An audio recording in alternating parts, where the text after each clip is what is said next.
de este tema. Enseguida vamos con esa otra historia. Ahora voy a saludar a Alberto Fernández, que ya está con nosotros. Gracias, Alberto, por estar acá. Rosario, ¿cómo estamos? Bueno, bien.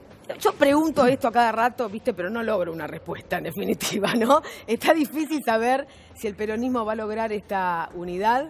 El doctor Duhalde decía ahí, bueno, que en realidad hay que lograr una unidad para gobernar el país, porque el que viene lo va a tener muy difícil. En eso creo que coinciden todos. Va a ser difícil. Bueno, lo que pasa es que definitivamente es cierto que lo mejor que nos podría pasar es que todos nos unamos y todos creamos en lo mismo. Pero también es cierto que... Es muy utópico eso a veces. Sí, claro, yo le tengo un cariño entrañable a Eduardo, así que... Y sé desde qué lugar lo dice él, desde la vocación que todos tenemos de superar una Argentina donde la grieta divide, donde es el unos contra los otros y donde en esa disputa terminamos pagando costos enormes. Desde ese lugar todo lo que dijo Duhalde me parece valioso. Ahora, la realidad es que en la política hay intereses contradictorios. Unos defienden unos intereses y otros defienden otros. Los intereses que defiende Cambiemos no tienen que ver con los intereses que defiende lo mejor del peronismo. Lo que defiende Duhalde. Duhalde no defendería los intereses que defiende Macri.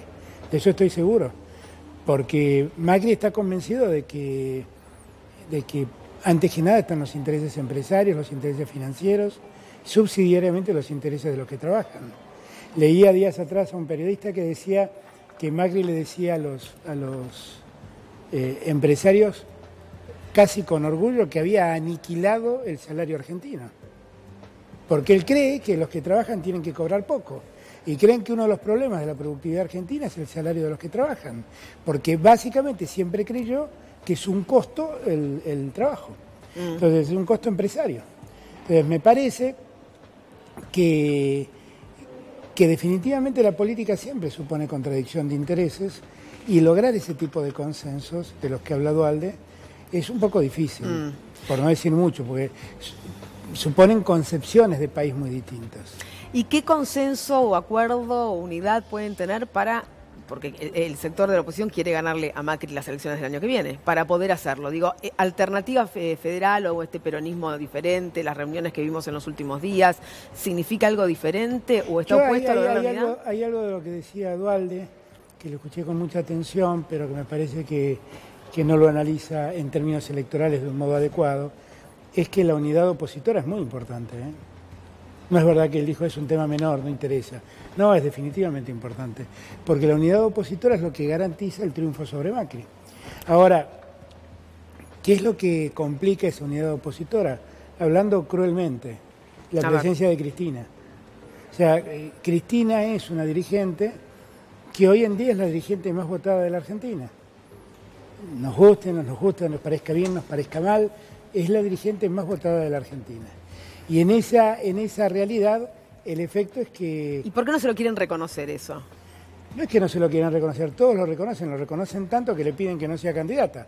Porque si es candidata, los otros no tienen posibilidades. Pero ¿por qué no que sea la candidata en el sentido de si tiene más votos y todos juntos poder acercar aún más votos? Porque básicamente me parece que allí hay intereses personales, intereses de sector, donde nadie quiere dar el brazo a torcer. Pero la realidad, Rosario, es que cuando uno revisa, lo que uno se da cuenta es que no hay muchas posibilidades. El problema que tienen con Cristina es muy llamativo. Si Cristina no está, van a las internas. Pero si Cristina está, no. Claro. Porque pierde la interna. Claro. Entonces, lo mejor es tener la honestidad de decirlo y ver de qué modo lo resolvemos. Ahora, ¿cuál es la piedra en el zapato? Para algunos dicen, y la cámpora.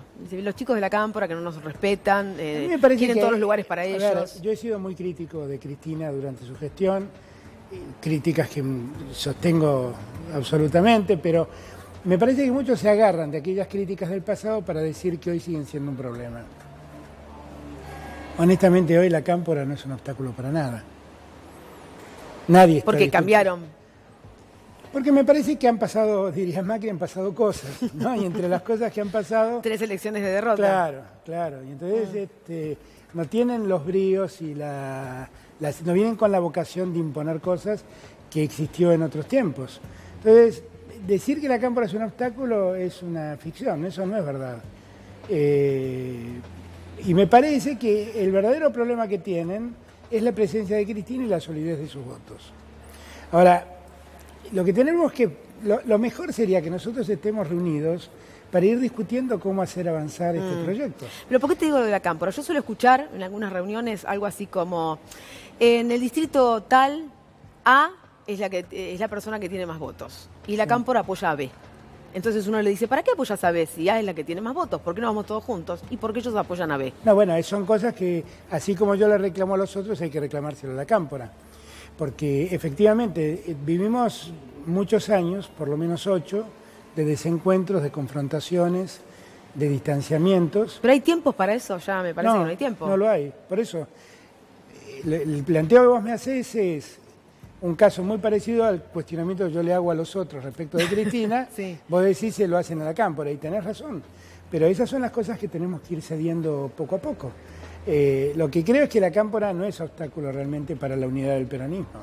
Realmente es injusto hacerlo. Uno podrá tener críticas, habrá sido más o menos crítico de la actitud de la cámpora, pero la cámpora hoy no es un obstáculo. ¿Y cómo interpretás la reunión, por ejemplo, de las últimas horas, esta alternativa federal, Massa, Pichetto, Urtubey, Schiaretti ampliado con otros gobernadores, ¿no? Me da la impresión que muchos gobernadores están allí porque tienen todavía cierto deber con el gobierno nacional que necesita dividir al peronismo. Porque si el peronismo no se divide, está terminado. Pero vos hablas del deber de los gobernadores porque si no se les complica justamente la gobernabilidad. Claro, porque el gobierno nacional le anticipa muchas penurias si es que deja de acompañarlo en ciertas cosas. Yo digo, pues además hablo con muchos gobernadores. Pero en el caso de Massa, ¿cuál es la penuria que puede tener si él no está gobernando Sergio nada? Es otro caso. Sergio es el único dirigente que tiene votos en ese espacio. Crudamente hablando, claramente hablando. O sea, ha dicho en las últimas horas que si él quiere ser candidato a presidente, pero bien, si la situación no está dada, da un paso al costado. Pero es muy legítimo lo de Sergio.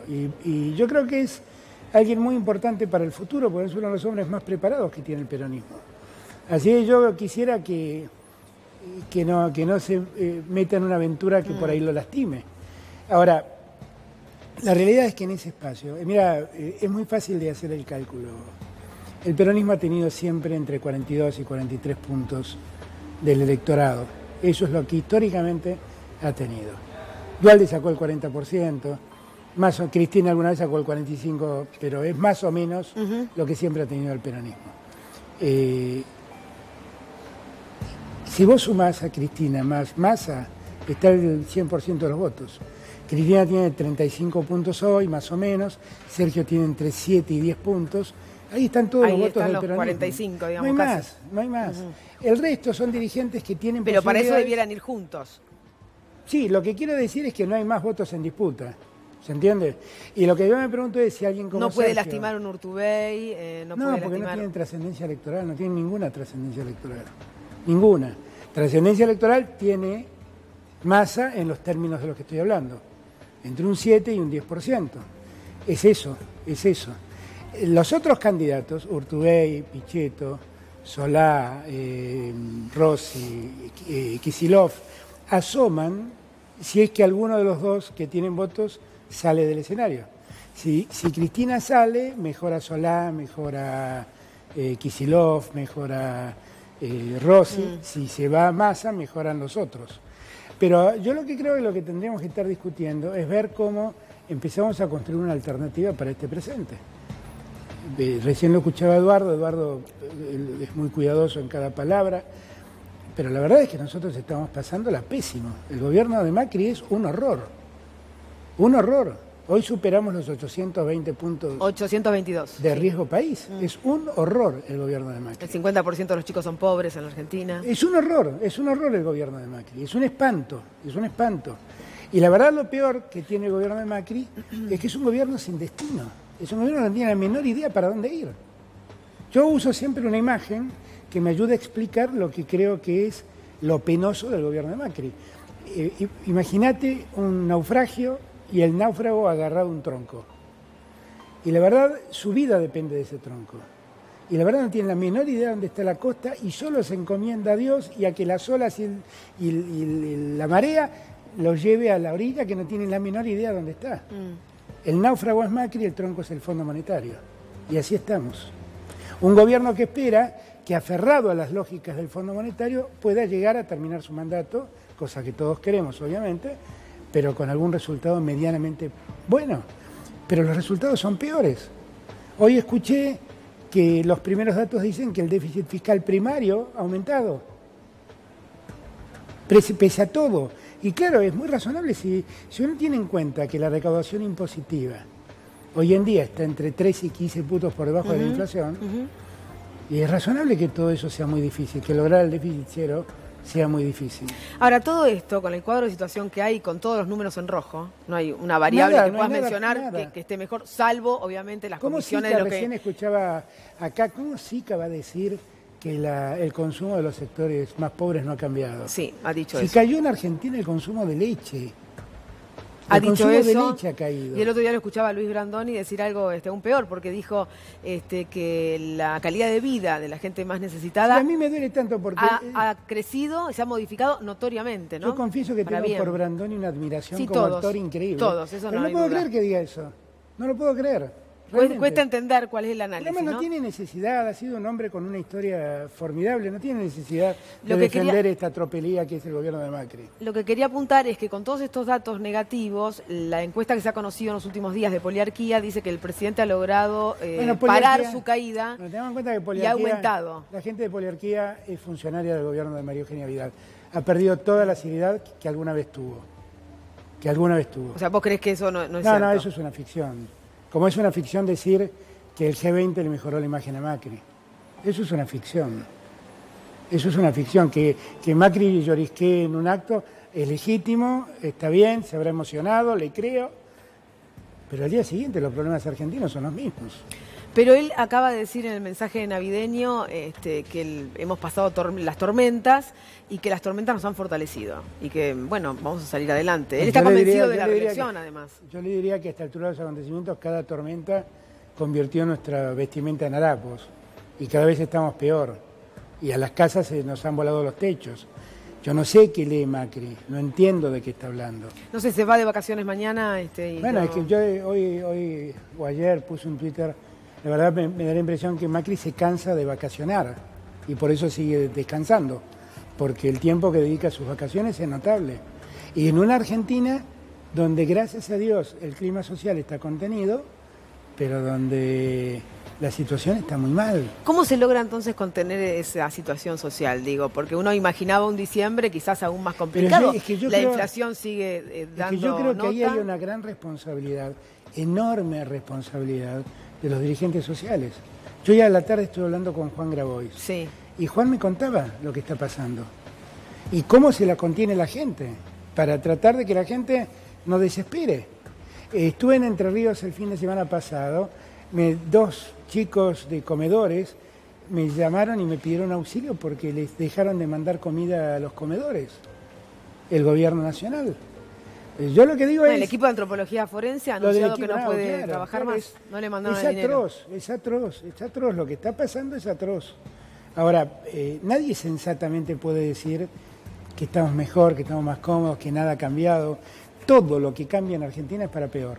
Todo lo que cambia en Argentina es para peor. Hace mucho tiempo que no tenemos un dato que nos diga, oh, mira qué bueno. No tenemos un dato.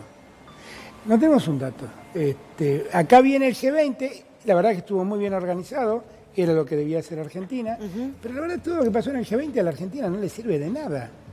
Ni siquiera el acuerdo Chino-Estados Unidos funcionó, en poco tiempo entró otra vez en crisis. No, y hoy Teresa May le ha dicho a los habitantes de las Islas Malvinas que se queden tranquilos, que el tema soberanía en la Argentina no lo va a tocar nunca. Claro, bueno, y tenemos un embajador que llama autoridades a los que han usurpado la... Pero no pasa nada, es curioso porque, eso. Claro, porque el gobierno lo cree, porque ese es el problema, el gobierno cree eso. ¿Vos te acordás cuando Gómez Centurión hablaba de la dictadura como hablaba y ponía en duda a los desaparecidos y Gómez Centurión seguía siendo funcionario? Pues no se lo podían reclamar porque el gobierno lo cree eso.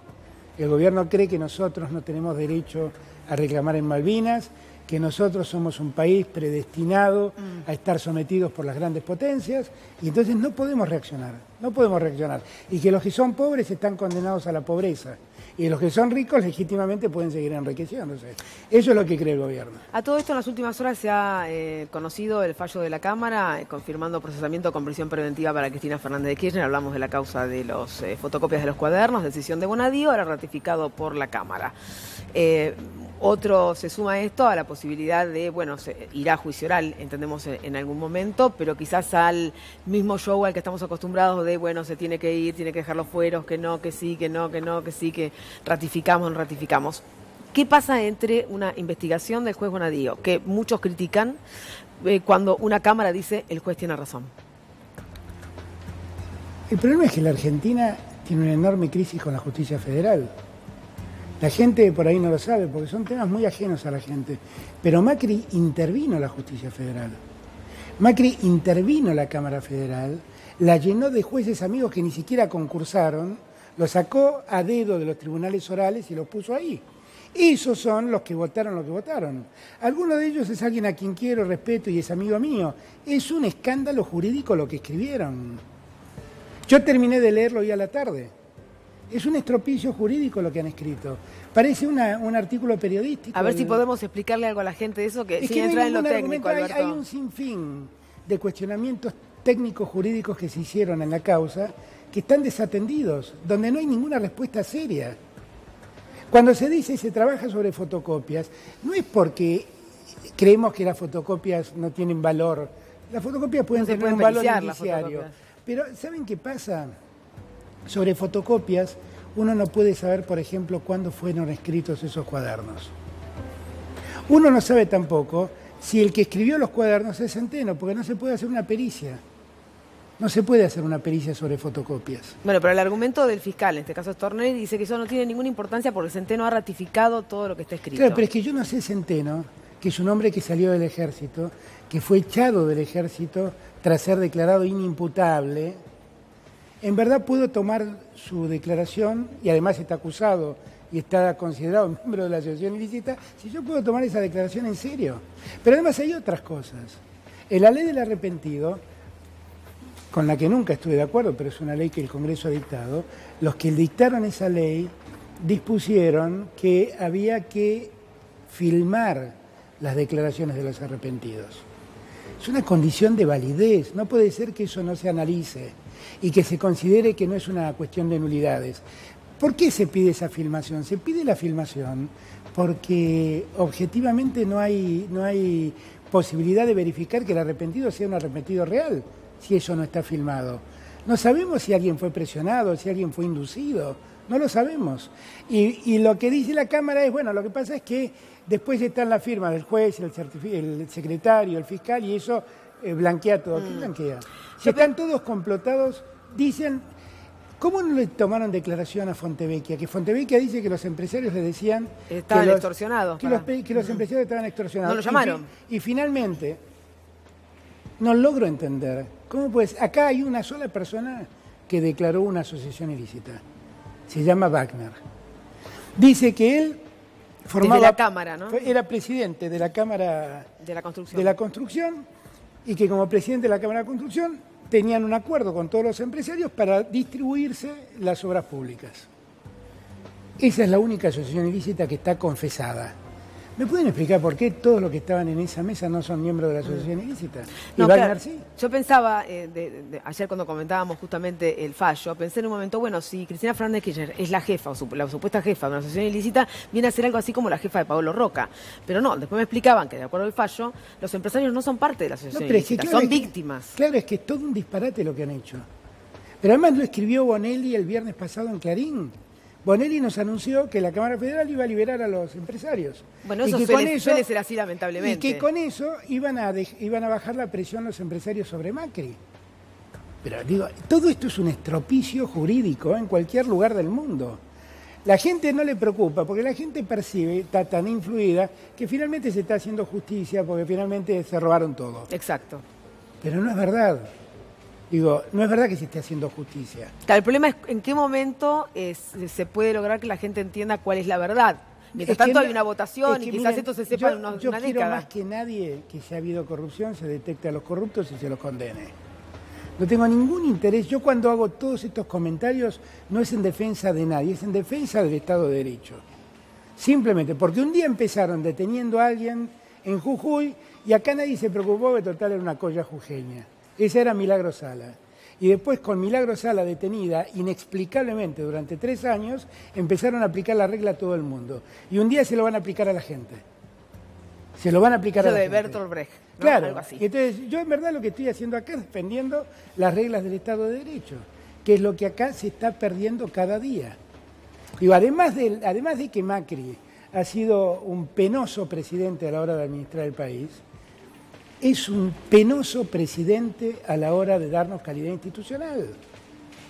La gente olvida, no sabe, Macri intervino la Cámara Federal, echó a los camaristas y puso en ese lugar gente que nunca concursó, nunca tuvo sus cargos por concurso, ¿de acuerdo? Bueno, pero ahí el sistema falla. No es que falla, es que lograron, porque el diputado Tonelli usurpó un cargo y con ese cargo en el Consejo de la Magistratura consiguió una mayoría, con esa mayoría hicieron todo este estrago. La gente tiene que saber que Macri intervino la Corte Suprema y puso al frente de la Corte Suprema a un juez que es el abogado de las más grandes empresas de la Argentina. Y cada vez que falla pensando en los empresarios. Esto lo tiene que saber la gente, porque si no, todo esto que yo digo parece un enojo mío con un juez. La verdad, lo que yo tengo es una enorme pena con lo que está pasando. Y yo quiero aclarar, porque en este país todo hay que explicarlo, que yo no tengo una sola causa abierta en mi contra, que yo no estoy hablando en defensa mía, estoy hablando por lo que veo. Es penoso vivir en este país, es penoso, da lástima, por momentos avergüenza. Y en algún punto tenemos que reaccionar. Porque lo que le están haciendo, que ahora dicen, bueno, está bien, pero bueno, lo que pasa debido a que se la banque debido. Un día le puede pasar a cualquiera. Vuelvo a repetir, cuando le pasó a una pobre colla de Jujuy, nadie se preocupó. Yo me preocupé, pero muchos no se preocuparon. Esa regla se aplicó hoy para todo el mundo. Recién mencionabas el riesgo país y lo que eso significa para la Argentina. Agustín, a ver si nos das más datos. Sí, te cuento, Rosario, acá.